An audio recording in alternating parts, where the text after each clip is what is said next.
Hey everyone, Brian here from Vintage Classic Specialist. Happy Saturday to everyone. Hope your weekends are going well so far.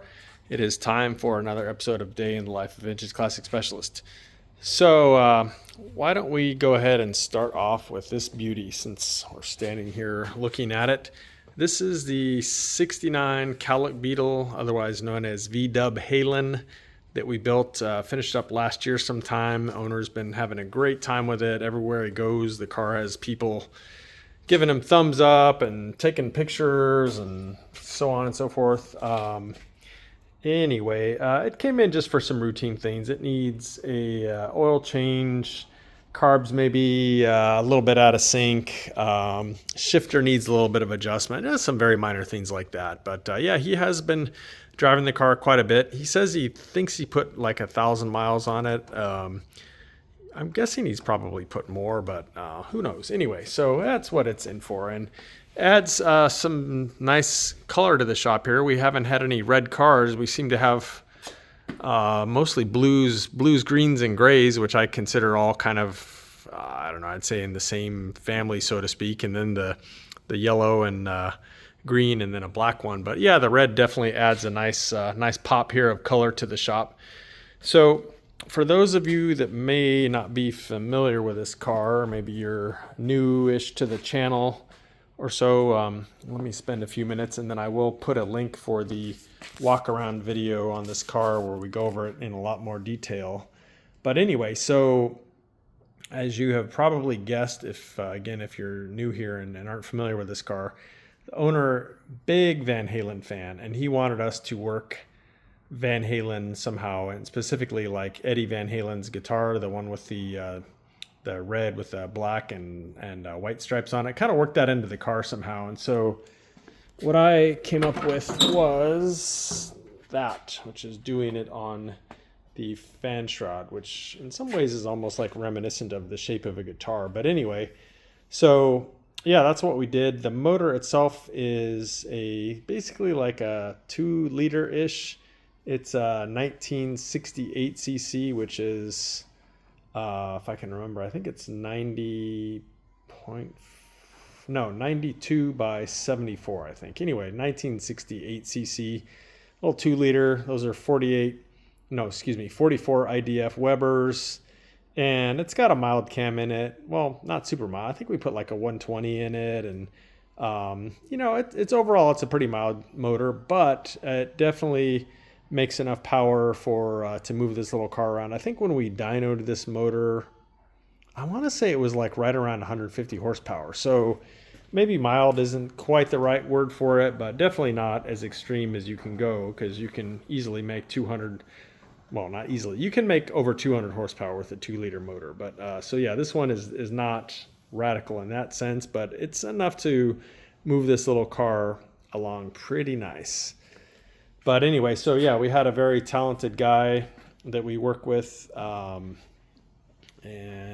his name is Kent Garcia, who does a lot of hand pinstriping and stuff like that. So he did the fan shroud.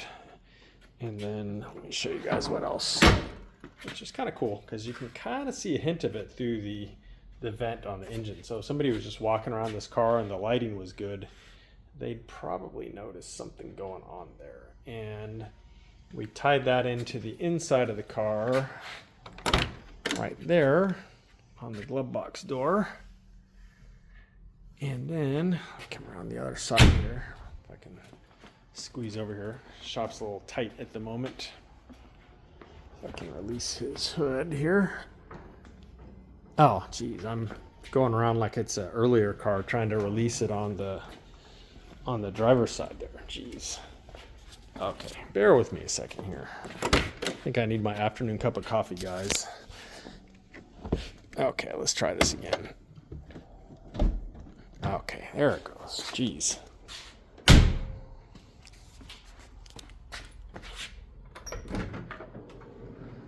Okay, there you go. So this is the last place that we worked it in on his wiring cover. So yeah, super fun, and the owner is very happy with the car. Again, huge Van Halen fan and loves the sort of Eddie Van Halen graphics there. So yeah, we worked it into the car, the front, the inside, and the back of the car.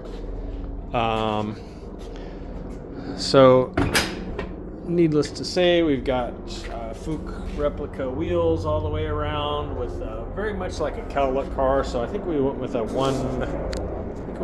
a 145 in front, and then some big fatties on the back here. These are 205 70/15, so pretty fat, pretty aggressive tire.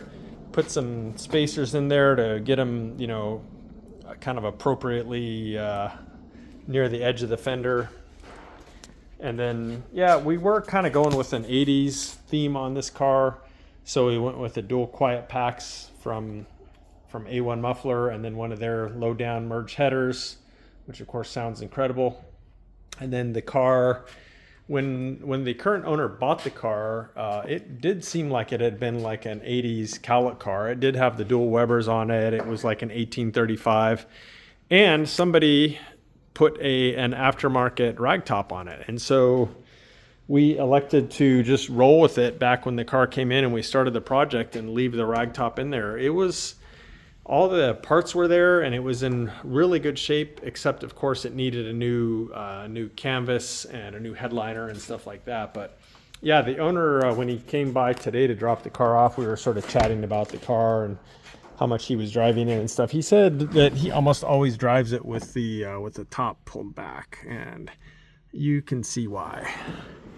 But anyway, yeah, super nice headliner and stuff like that. So this headliner and the canvas top were done at the shop formerly next door, Octavio's, and we've got his upholstery guy now, who I always talk about, Santiago. So yeah, this is basically Santiago's work here. So looks amazing as everything Santiago does. And then our paint and body guy, Rene, he actually did the body work on this car. We had it painted at another shop. We weren't doing paint jobs in-house at the time. We had done a couple, but anyway, now we do all our paint and body, everything happens here. But at the time, yeah, we had this car sprayed in an outside shop, but we did or Rene, who works for me now, he wasn't at the time, he was kind of moonlighting for me. Anyway, he did the body work on this car. So there you go, guys. Like I said, I will post the video for the more comprehensive walk around of this, and sorry it's a little hard to get a good look at the car with it sort of crammed in the shop here, but check out the other video and you'll be able to see it much better.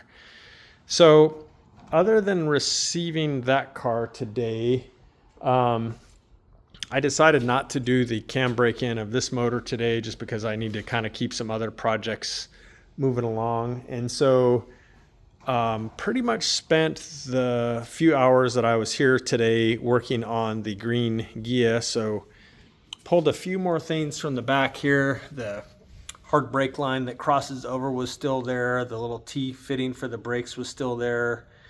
There was still a clutch cable hanging out, stuff like that. So I removed all that stuff. And then I did spend some time like scraping and cleaning the frame horns and up underneath there a little bit. Removed some of the heater ducts from up there. So the goal is to get this car ready for Rene to go ahead and do the undercoating all up underneath here. So let's see if he can do that like Monday or Tuesday. So at that point we can pretty much start assembling the car. So yeah, I really want to get that done early this week, and again we can start putting the thing together. So to that end, as far as putting the car together, the other thing I did today on it was dig out some of its rear brake and suspension axle parts and stuff like that. Restored those parts, got them ready to go back together. I think I mentioned before, our transmission guy does have the transmission, and I'm guessing he'll probably be done with it like this week, I would think. And there's our lug nuts axle nuts all freshly blackened after sandblasting them.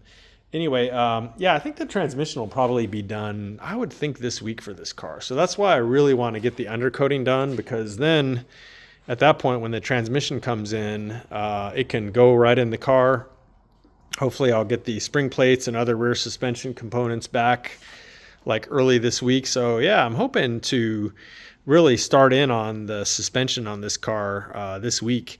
The front beam has already been painted. I already have rebuilt front torsion arms for it. The front spindles have been painted. The disc brake backing plates are out at powder coating. We'll put on new rotors and new calipers because it's not really worth trying to reuse those. They're relatively inexpensive. But yeah, so I'm hoping that the front and rear suspension on this car is going to come together pretty quick here over the next week or so and really start to make some progress on this thing. I still need to order its wiring harness. Probably do that on Monday. And yeah, like I said, a lot of things for this car have already been restored here, kind of in the background, so to speak. So go together pretty quick once this undercoating's done and we can really start building the car. The upholstery is actually almost done, or at least the seats and door panels. So yeah, again, lots of stuff for this car, pretty much just waiting now to be installed.